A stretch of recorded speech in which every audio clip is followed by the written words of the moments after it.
Hi ಎಲ್ರಿಗೂ ನಮಸ್ಕಾರ. Welcome back to my YouTube channel. ನಾನಿವತ್ತು ಸಖತ್ ಸಿಂಪಲ್ ಆ್ಯಂಡ್ ಟೇಸ್ಟಿಯಾಗಿ ಆನಿಯನ್ ಪನ್ನೀರ್ ಮಸಾಲಾನ ತೋರಿಸ್ಕೊಡ್ತಾ ಇದ್ದೀನಿ. ಫಟಾಫಟ್ ಅಂತ ಚಪಾತಿ ರೋಟಿಗೆಲ್ಲ ಏನಪ್ಪ ಸೈಡ್ ಡಿಶ್ ಮಾಡಲಿ ಅಂತ ಯೋಚನೆ ಮಾಡ್ತಾ ಇದ್ರೆ ಬನ್ನಿ ನೋಡ್ಕೊಂಬರೋಣ ಸಖತ್ ಸಿಂಪಲ್ ರೆಸಿಪಿನ. ಮೊದಲನೇದಾಗಿ ನಾನು ಈರುಳ್ಳಿನ ಉದ್ದುದ್ವಾಗಿ ಹಚ್ಚಿಟ್ಕೊತಾ ಇದ್ದೀನಿ. ಇಲ್ಲಿ ನಾನು 3-4 ಈರುಳ್ಳಿನ ಬಳಸಿದ್ದೀನಿ. ಹಾಗೆ 150 ಗ್ರಾಮ್ಸ್ ಅಷ್ಟು ನಾನು ಪನ್ನೀರ್ನ ಈ ರೀತಿಯಾಗಿ ಚಿಕ್ಕ ಚಿಕ್ಕದಾಗಿ ಕ್ಯೂಬ್ಸ್ ಮಾಡಿ ಇಟ್ಕೊತಾ ಇದ್ದೀನಿ. ನಾನಿಲ್ಲಿ 2-3 ಟೇಬಲ್ ಸ್ಪೂನ್ ಅಷ್ಟು ಎಣ್ಣೆ ಹಾಗೂ 1 ಟೇಬಲ್ ಸ್ಪೂನ್ ಅಷ್ಟು ತುಪ್ಪನ ಬಳಸ್ಕೊಂಡಿದ್ದೀನಿ. ಹಾಗೆ 1/4 ಟೇಬಲ್ ಸ್ಪೂನ್ ಅಷ್ಟು ಜೀರಿಗೆ, 1/4 ಟೇಬಲ್ ಸ್ಪೂನ್ ಅಷ್ಟು ಸಾಸಿವೆ ಕೂಡ ಬಳಸ್ಕೊಂಡಿದ್ದೀನಿ.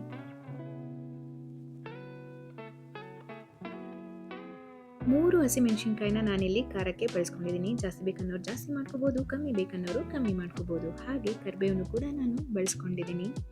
ಉದ್ದುದ್ದಾಗಿ ಹಚ್ಚಿಟ್ಕೊಂಡಿರೋ ಈರುಳ್ಳಿ ಕೂಡ ಇದಕ್ಕೆ ಹಾಕಿ ಚೆನ್ನಾಗಿ ಫ್ರೈ ಮಾಡ್ಕೊಳ್ಳೋಣ.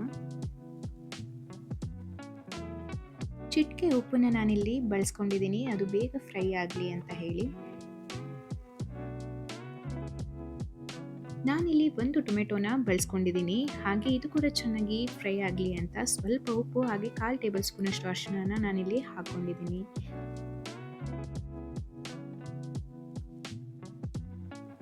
ಟೊಮೆಟೊ ಸ್ವಲ್ಪ ಫ್ರೈ ಆಗೋಕ್ಕೂ ನಾನಿಲ್ಲಿ ಮ್ಯಾರಿನೇಟೆಡ್ ಪನ್ನೀರ್ನ ಆ್ಯಡ್ ಮಾಡಿಕೊಂಡು ಚೆನ್ನಾಗಿ ಕಲಿಸ್ಕೊಂಡಿದ್ದೀನಿ.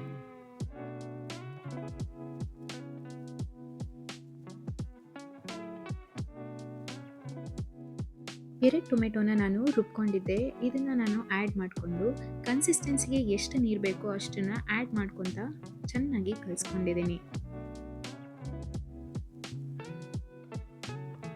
ಟೊಮೆಟೊ ಹಸಿ ವಾಸನೆ ಹೋಗೋಷ್ಟು ಚೆನ್ನಾಗಿ ಫ್ರೈ ಮಾಡ್ಕೊಂಡ್ಮೇಲೆ ನಾನು ಇದಕ್ಕೆ ರುಚಿಗೆ ತಕ್ಕಷ್ಟು ಉಪ್ಪು ಹಾಗೆ 1/4 ಟೇಬಲ್ ಸ್ಪೂನ್ ಅಷ್ಟು ಮೆಣಸಿನ ಪುಡಿ, 1/4 ಟೇಬಲ್ ಸ್ಪೂನ್ ಅಷ್ಟು ಒಣಶುಂಠಿ ಪುಡಿ, 1/4 ಟೇಬಲ್ ಸ್ಪೂನ್ ಅಷ್ಟು ಆಮ್ಚೂರ್ ಪುಡಿ, 1 ಟೇಬಲ್ ಸ್ಪೂನ್ ಅಷ್ಟು ಜೀರಿಗೆ ಪುಡಿ, 1 ಟೇಬಲ್ ಸ್ಪೂನ್ ಅಷ್ಟು ಧನಿಯಾ ಪುಡಿ, 1-1.5 ಟೇಬಲ್ ಸ್ಪೂನ್ ಅಷ್ಟು ಅಚ್ಚ ಖಾರದ ಪುಡಿನ ನಾನಿಲ್ಲಿ ಬಳಸ್ಕೊಂಡಿದ್ದೀನಿ. ಖಾರ ನೋಡಿಕೊಂಡು ನೀವು ಅಚ್ಚ ಖಾರದ ಪುಡಿನ ಬಳಸ್ಕೋಬಹುದು.